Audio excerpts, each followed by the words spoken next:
Если вы постоянно тревожитесь о будущем, если вам страшно начинать новое дело, вы боитесь ошибиться, вы боитесь какого-то осуждения, у вас не получится, и вы будете некомпетентны, вы не сможете освоить, чего вы боитесь на самом деле? Эта внутренняя неуверенность, является причиной вашей тревоги.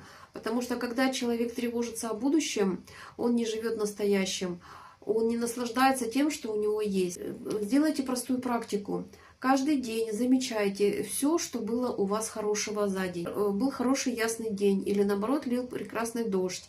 Вы выполнили свою работу, у вас все получилось. Вы пообщались с вашими друзьями. Или у вас был просто спокойный, приятный день.